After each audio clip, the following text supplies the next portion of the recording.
అంటే పేదలు పెత్తందారులు అంటే ఇంత అర్థం ఉందంటే వారి దృష్టిలో ఎట్లుంటే పేదలని అట్లుంటే అంటే జగన్మోహన్ రెడ్డి అంతా రివర్స్ అండి. ఆ, రివర్స్ టెండరింగ్, ఆ, రివర్స్ కాంట్రాక్టింగ్, ఓకే. పోలవరాన్ని రివర్స్గా చేయడం, ఉమ్, ఆ రాజధానిని రివర్స్గా చేయడం, ఉమ్, అన్ని రివర్స్గా ఊహిస్తాడు కదా. ఉమ్, తన దృష్టిలో పేదవాళ్ళు పెత్తందారులు ఎవరంటే ఉమ్, ఎవడైతే పేదవాడిగా ఉంటాడో, ఎవడైతే సామాన్యుడిగా ఉంటాడో, ఎవడైతే మధ్యతరగతిగా ఉంటాడో ఆయన దృష్టిలో వాడు పెత్తందారు. ఓ, ఎవడైతే ప్యాలెస్లు కోట్లాధిపతులు ఉంటారో వాళ్ళందరూ ఆయన దృష్టిలో పేదవాళ్ళు. ఓకే. అందుకని ఆయన పేదవాళ్ళకే దగ్గరకు ఉంటాడు. ఉహు. ఆయన డెఫినేషన్ వేరు, మీరు అర్థం ఇందాక చేసుకోవాలి. అన్నారు నిజాలు మాట్లాడితే తలకాయ ముక్కలు, అందుకని నిజాలు కాబట్టి ఎటు చెబుతుంటారు అందరూ. రివర్స్ ఓ, మీ ఉద్దేశం అట్లా. ఆయన ఆలోచన అంతా కూడా రివర్సే కదా. ఓకే. మీరు జగన్మోహన్ రెడ్డిని ఎప్పుడూ కూడా ఆయన అవును అంటే అది కాదు కింద అర్థం తీసుకోండి. ఓ, కాదు అంటే ఆయన కాదు అంటే అది అవునని అర్థం తీసుకోండి. ఓ, ఇది సీరియస్ పాయింట్. మీకు అర్థమైంది కదా. ఆ. ఎందుకనంటే నాకు ఏ ఛానల్ లేదు, ఏ పేపర్ లేదు, వాళ్ళకేమో పచ్చ ఛానళ్ళు ఉన్నాయి, పచ్చ మీడియా ఉన్నాయని చెప్పి మాట్లాడుతుంటాడు వేదిక మీద. నేను అడుగుతా ఉన్నా, సాక్షి పేపర్ ఎవరిది, సాక్షి ఛానల్ ఎవరిది, మిగిలిన ఛానళ్ళకి ఏవో ఉంటాయి పక్కన పెట్టండి, నేను వాటి మీద కామెంట్ చేయను. ప్రత్యక్షంగా కనిపించేది ప్రత్యక్షంగా కదా. ఆయన భార్య కదా ఎండి.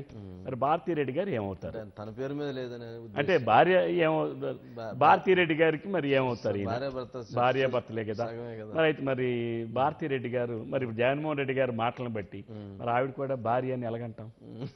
లేదనంటే ఎలాగంటాం చెప్పండి మీరు. అదేలేండి. సరే, ఇప్పుడు కొత్త అంశం అంటే రాజకీయ పరంగా చూస్తే రవికుమార్ గారు, అంటే తెలుగుదేశం పార్టీ జనసేన పొత్తు అలయన్స్లో వెళుతున్నప్పుడు ఎవరికైతే బీసీలకు అధిక ప్రాధాన్యత, నా ఎస్సీలు, నా బీసీలు, నా ఎస్టీలు అని చెప్పని జగన్మోహన్ రెడ్డి గారు చెప్తున్నారు. అంటే వారందరూ వారి పక్షపాతిని నేను మీ మనిషిని, వీళ్ళందరూ మిగిలినటువంటి వాళ్ళందరూ కూడా వాళ్ళు మీ మీద దాడి చేసేటువంటి వాళ్ళు, లేదా మీకు అన్యాయం చేసేటువంటి వాళ్ళు ఉద్దేశం. ఏమంటారు ఆ విషయంలో?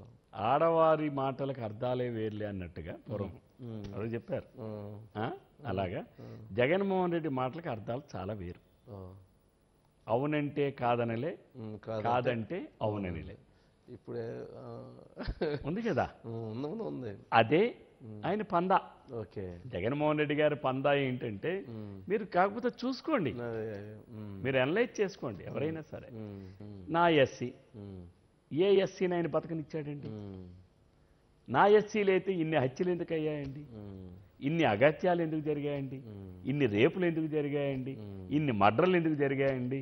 నా ఎస్సీలు అయితే పాపం డాక్టర్ సుధాకర్ని బట్టలు ఓడదీసి గుండు గీయించి రోడ్డు మీద నిలబెట్టి ఆయన చనిపోవడానికి కారకుడు ఎందుకు అయ్యారండి? నా ఎస్సీ మహిళ అనుకుంటే ఆయన నియోజకవర్గంలోనే నాగమ్మ అనేటటువంటి మహిళని రేప్ చేసి మర్డర్ చేస్తే ఈ రోజు వరకు కేసు ఏదండి? ఆయనకి నా అనే పదానికి నిర్వచనం వేరు. నా అనేటటువంటి ఎవరండి ఆయనకి? నా అంటే ఆయన తల్లి. తల్లి ఎక్కడుంది ఇప్పుడు? నా అంటే తనకి ఎవరండి నిర్వచనం? తన చెల్లి. చెల్లి ఎక్కడుందండి? ఇంకా నా తరపున నా బంధువుని అనుకుంటే పాపం చిన్నాన్న కూతురు, చిన్నాన్న కూతురు. చిన్నాన్న కూతురు ఎక్కడ ఉందండి? నాకు నా అన్న దగ్గర నుంచి రక్షణ లేదు అని ఒక చెల్లి గోల పెడుతుంది. ఇంకొక చెల్లి వీడికి అసలు ఏమీ లేదు, వీడు నన్ను కూడా వదలడం లేదు ఈ సోషల్ మీడియాలో, తల్లిని చెల్లిని కూడా బండబూతులు తిట్టిస్తున్నాడు, మాట్లాడలేనటువంటి భాష ఇచ్చేస్తున్నాడు అని చెప్పి. అంటే వారి చేత మాట్లాడిస్తుందంతా మీరట కదా, టీడీపీ చంద్రబాబు నాయుడు గారు షర్మిల చేత యుద్ధం చేపిస్తుంది, వెనకమాల నడిపిస్తుంది, కథ రచయిత స్క్రీన్ ప్లే మీద. ఏమండి, చంద్రబాబు నాయుడు గారు, రాజశేఖర్ రెడ్డి గారు వాళ్ళు తెలుగుదేశం పార్టీ పుట్టకముందు స్నేహితులుగా ఉన్నారు, ఒకే పార్టీలో ఉన్నారు, రాజకీయాలు చేశారు, ఇద్దరు ఒకటేసారి రాజకీయాల్లోకి వచ్చారు, కలిసి కొనసాగారు. ఆ తర్వాత తెలుగుదేశం పార్టీ వచ్చాక ఆయన తెలుగుదేశంలోకి వచ్చారు. రాజకీయ వైరంతో ఉంటే ఉండొచ్చు. ఓకే. షర్మిల గారు ఏ రోజైనా చంద్రబాబు నాయుడు గారిని ఆయన కలిశారు. అసలు సాన్నిధ్యం ఉందా? జగన్మోహన్ రెడ్డితో ఏమైనా సాన్నిధ్యం ఉందా? ఇకనా షర్మిల గారితో మాట్లాడించడానికి చంద్రబాబు నాయుడు గారి పనేంటి? ఆస్తులేమో నువ్వు అక్రమంగా సంపాదించావు తండ్రి అధికారాన్ని అడ్డం పెట్టుకుని, ఆస్తుల్లో వాటా ఇవ్వాల్సింది చంద్రబాబు నాయుడు గారు ఇస్తారా, జగన్మోహన్ రెడ్డి ఇస్తారండి షర్మిల గారికి? ఎవరు ఇవ్వాలి? అన్న ఇవ్వాలి. నువ్వు ఆస్తులన్నీ నువ్వు కైంకర్యం చేశావు, నా వాటా నాకు ఇవ్వను. అవేం నీకు ఎక్కువ అడగలేదే, అన్న చెల్లిగా నా వాటా నాకు ఇమ్మని అడిగింది. న్యాయంగా నువ్వు చెల్లికి వాటా ఇవ్వాలి కదా. నా చెల్లి నా తల్లి కానప్పుడు నీకు నా ఎస్సీలు నా బీసీలు నా ఓసీలు అని చెప్పి మాట్లాడడానికి జగన్మోహన్ రెడ్డికి సిగ్గు లేదు. నేను అందుకే నేను చెప్పాను, ఆయన ఏది మాట్లాడినా దానికి రివర్స్ అర్థం తీసుకోండి. రివర్స్ లో చూడాలి. మీరు జగన్మోహన్ రెడ్డిని స్ట్రైట్ గా చూడొద్దు.